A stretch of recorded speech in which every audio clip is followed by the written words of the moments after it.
হায় হায় হায়, এত বড় নেত্রী জানাজাই তো হলো না। কেন জানাজা হলো না? জানাজার মধ্যে মোল্লায় তো সূরা ফাতিহা পড়লো না। নাউজুবিল্লাহ, জানাজার মধ্যে মোল্লা তো সূরা ফাতিহা পড়লো না। ওই 2 পয়সার এক মৌলবী, ভণ্ড মৌলবী ফতোয়া দিয়ে দিয়েছে। বেগম খালেদা জিয়ার ইন্তেকাল হলো এবং এখনো তো রাষ্ট্রীয় শোক চলছে, 3 দিনের শোক। তার জানাজা হলো। জানাজা পড়ালেন কে? আমাদের উস্তাদ আল্লামা আব্দুল মালিক হাফিজাহুল্লাহ। আমার উস্তাদ বলে বলছি না, বা শুধু বাইতুল মুকাররমের খতিব বলে বলছি না, হুজুরকে যারা কাছ থেকে দেখেছেন তারাই জানে এইরকম একজন আলেম, এইরকম একজন বুজুর্গ, এইরকম একজন আল্লাহওয়ালা, এটা এই দেশে থাকাটা দেশের জন্য ভাগ্যের ব্যাপার।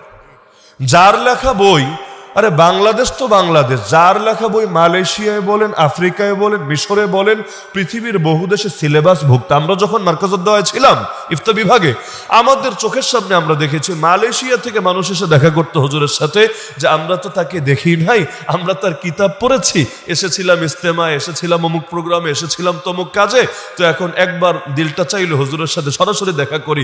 আমাদের গর্বে বুকটা ফুলে উঠতো, মাশাআল্লাহ, আমরা সরাসরি কিতাব পড়তে পারছি। আর মানুষ পৃথিবীর আরেক প্রান্ত থেকে, যারা আমাদের মাতৃভাষা বোঝেই না কিন্তু আরবিতে লেখা কিতাব তারা সেখান থেকে পড়তে পারছে, কত গর্বের বিষয়, আলহামদুলিল্লাহ। তো এইরকম একজন মানুষ জানাজার ইমাম হওয়া, এইটাও তো ভাই ভাগ্যের ব্যাপার। ইমাম তো একজন হতেই পারে, যে কেউ নামাজ পড়ায় দিতে পারে। জানাজার নামাজ পড়ানো কি এমন জটিল ব্যাপার? জানাজার নামাজ পড়ানো কি এমন জটিল ব্যাপার? এলাকার অনেক মুরব্বীরাও পারবে, যারা হুজুর না। এলাকার অনেক মুরব্বী যদি কেরাত শুদ্ধ থাকে, দোয়া দরুদ শুদ্ধ থাকে, অনেকে পড়ায় দিতে পারবে। সেখানে এই ধরনের এই মাপের একজন ইমাম জানাজা পড়ানো, এবং এরপর মাওলানা মামুনুল হক সাহেবের মতো ব্যক্তি, মিজানুর রহমান আজহারি সাহেবের মতো ব্যক্তি এই মানে খাটিয়াটা পর্যন্ত কাঁধে নেওয়া আসলে বিশাল সৌভাগ্যের ব্যাপার। যে প্রসঙ্গে কথাটা টানলাম, হুজুর জানাজা পড়ালেন, সবার জানাজা যেভাবে পড়ায় সেভাবেই তো পড়ালেন। জানাজা কিভাবে পড়েন আপনারা? আল্লাহু আকবার বলার পরে প্রথমে সানা পড়েন, তাই না? সানা পড়েন, এরপর আবার আল্লাহু আকবার বলার পরে দুরূদ শরীফ পড়েন, এরপর আবার আল্লাহু আকবার বলার পরে জানাজার দোয়া পড়েন, এরপর আবার আল্লাহু আকবার বলার পর আর নতুন কিছু পড়েন না, 2 দিকে সালাম ফিরিয়ে দেন, আসসালামু আলাইকুম রাহমাতুল্লাহ, আসসালামু আলাইকুম রাহমাতুল্লাহ। এভাবেই তো জানাজা হয়ে আসছে এই দেশে।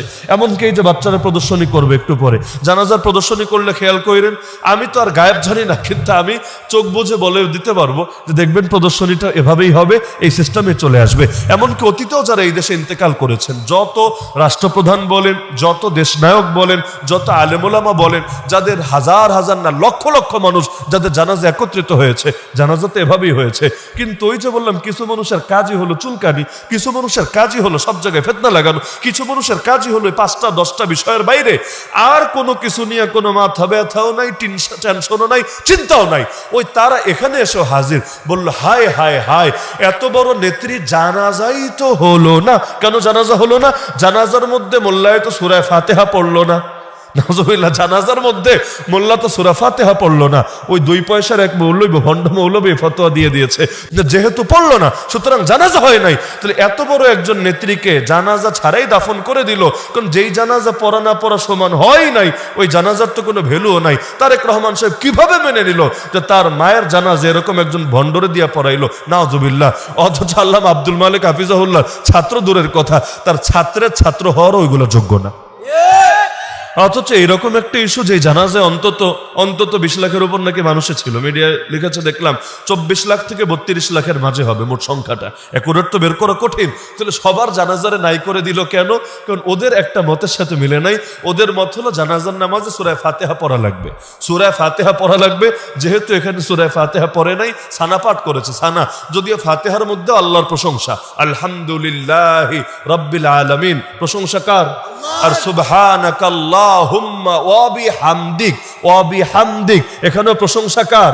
আল্লাহর। ওই একে আল্লাহর প্রশংসা। কিন্তু যেহেতু ওদের ধারার সাথে মেলে নাই, ওদের মতের সাথে মেলে নাই, ইয়া বড় এক জানাজা জামাতের ব্যাপারেও ফতোয়া লাগায়া দিতে দ্বিতীয়বার চিন্তাই হয়নি। কত রকম ফতোয়ার বিজনেস যে চলে, মাশাআল্লাহ, কত রকম ফতোয়ার বিজনেস।